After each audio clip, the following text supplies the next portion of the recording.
రండి లోపలికి రండి. వెళ్ళు ఓనర్ని పిలు. Okay sir. హాట్గా ఉంది కదా, ఏసీ ఆన్ చేస్తాను. కూర్చోండి. మీరేం దిగులు పడకండి, అంతా సర్దుకుంటుంది. సరే సార్. మీరెవరండి? కుమార్ ఎక్కడా? కుమారా? అదెవరు? ఇంతకు ముందునే ఎండీని కలవడానికి వచ్చి ఉంటారు.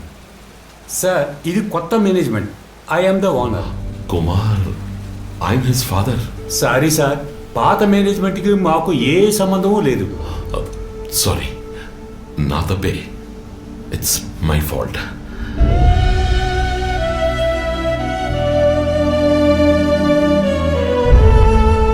ఏంటి ఏం చూస్తున్నారు? సినిమా చూస్తున్నారా? వెళ్ళి పని చేయండి, వెళ్ళండి.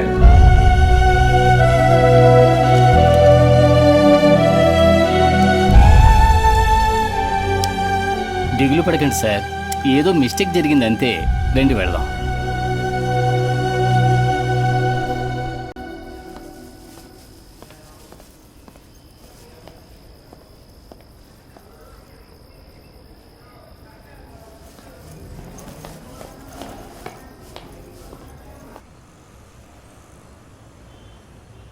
నాన్న,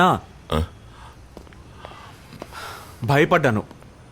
ఎందుకు లైట్ కూడా వేసుకోలేదు? సరేరా, స్పెషల్ బిర్యానీ తీసుకొచ్చాను. And your favourite soulmate. ఏమైంది? ఎందుకలా డల్గా ఉన్నావు? ఏం లేదు. నీ బిజినెస్ అది ఎలా ఉంది? బిజినెస్ బ్రహ్మాండంగా జరుగుతోంది. ఎక్స్పోర్ట్ ఆర్డర్స్ అవి కరెక్ట్గా వస్తున్నాయా? ఓ, బాగానే వస్తున్నాయి. ఏ దేశాలకి మీరు ఎక్స్పోర్ట్ చేస్తున్నారు? అది అన్ని దేశాలకి. America, Europe, Africa, middle east అన్ని చోట్లకి వెళ్తున్నాయి. నా ఊహ కరెక్ట్ అయితే మనం పంపించిన సరుకు అక్కడ చేరుకోగానే వాళ్ళు మన అకౌంట్లోకి క్యాష్ ట్రాన్స్ఫర్ చేస్తారు. దాన్ని ఎల్సీరేగా అంటారు. సూపర్ నాన్న, ఇవన్నీ తెలుసా నీకు? అంటే నా కొడుకు డబ్బు సంపాదన మొదలు పెట్టాడని అర్థం. అవును నాన్న.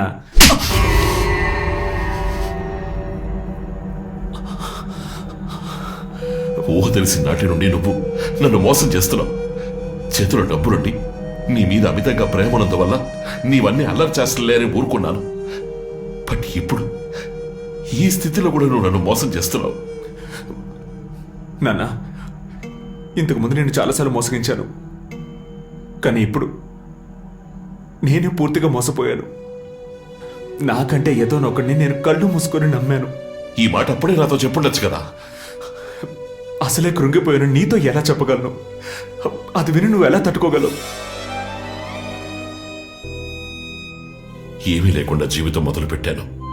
ఎన్నో రోజులు పస్తులున్నాను. బస్సుకు కూడా డబ్బులు లేకుండా ఎంత దూరం నడిచారో నాకు మాత్రమే తెలుసు. వర్షం వచ్చి వేసుకున్న చొక్కా తడిసిపోతే కనీసం మార్చుకోవడానికి మారు చొక్కా లేకుండా కష్టపడ్డాన్రా. మీ జనరేషన్ వాళ్ళు ఈ కష్టాన్ని ఊహించరు కూడా ఊహించలేరా. ఆ రోజు అన్ని కష్టాలు పడ్డం వల్లే ఈ రోజు ఇలా భూకంపం వచ్చినా తట్టుకుని నిలబడగలుగుతున్నాను.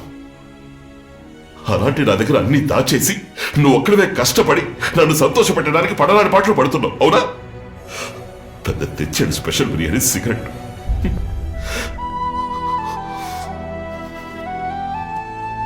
డబ్బు సంపాదించడం కోసం గుడ్డిగా దాని వెనుక పరిగెత్తాను.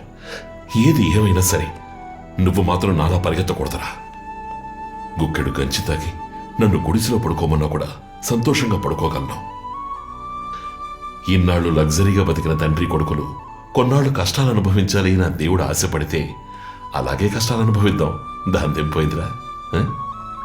అందుకని ఈ ఫ్లాట్తో సహా అన్ని ఆడంబరాలకు ఈ వాటితో మంగళం పాడేద్దాం. ఉన్నంతలో బతుకుదావరా. అన్నీ పోగొట్టుకున్న వాడిని కష్టాలు మాత్రం ఏం చేస్తాయిరా.